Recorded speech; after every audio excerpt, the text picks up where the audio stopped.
Ani, Bojo, Neil Dawaski Indigenous, Chiging Donjaba. I'm here today to talk to you about an exciting and important partnership. It's a program between the Chiefs of Ontario, Laurier University, and hopefully you, a participating First Nation. We're talking about a review and analysis of the systemic gaps in K-12 education for First Nation learners. Now, over the last 5 decades, there have been multiple calls for change, from the Indian control of Indian education back in '72 to most recent legislation, the United Nations Declaration on the Rights of Indigenous Peoples Act, right? They all call for change. We know there needs to be a needs-based new funding formula approach that respects First Nation jurisdiction, but also focuses on reducing the educational gaps that exist for First Nation learners. Now, this project is an answer to the TRC calls to action, specifically number 9 and 10, where we called upon the federal government to compare and publish annual reports for funding on Indigenous education and First Nation education. And we also talked about how that funding should be sufficient to close those gaps in achievement. The goals of this particular project are very, very important. They're going to identify the educational significant disparities in opportunities and outcomes of First Nation schooling.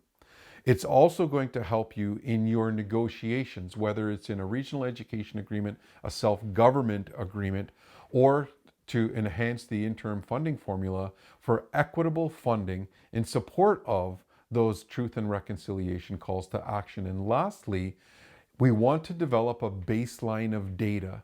It's so important to understand where our learners are in real time so that we can take a look at and study how our efforts to improve their achievement, how we're making out in that regard.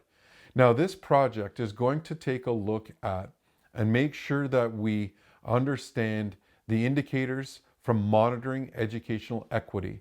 We're going to develop a comprehensive picture of the key gaps in both student outcomes and important educational resources in kindergarten through grade 12 First Nation schools. There's a big and complicated picture, but that current reality of that complex system is that there's power in number. And if we can convince a number of First Nations, a good representation of First Nation learners here in Ontario to gather the data that's important, we need to divide up the labor required to answer the ask. Now, we are going to ask First Nations to do a number of things. The first is the sharing of administrative data on student outcomes, from attendance to grade 9 credit accumulation to graduation and post-secondary information. We want to use that to inform this economic analysis of the cost of doing nothing. What is that going to mean for us if we don't act? We're going to ask our administrators to answer a principal survey. It's only going to take about an hour of your administrator's time at the school level, and it's online.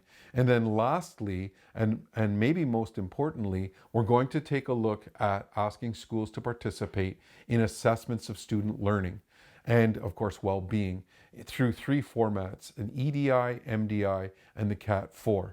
Now, the Early Development Instrument for kindergartners, this has been developed in the early 2000s. It's used all across Canada, and it measures competency in a number of areas of our youngsters: physical and health and well-being, social competency, this notion of emotional maturity, language and cognitive development, and of course the communication skills and developmental and general knowledge. The middle years development instrument is going to ask similarly things of your grades 4, 7, and 8. Things like physical health and well-being, connectedness, school experiences, their use of after-school time, and social emotional development. Now, both of these tests have an ask for teachers. For the EDI, it's going to be about 15 minutes per student conducted by your early years educators in your senior kindergarten class. And the MDI, your teachers will have to supervise an online survey for your grades 4, 7s, and 8s. The last piece of assessment that we're going to ask is the CAT4, the Canadian Achievement Test version 4, for your grades 2 and 5. Again, this is going to assess their foundational reading, writing, and math skills.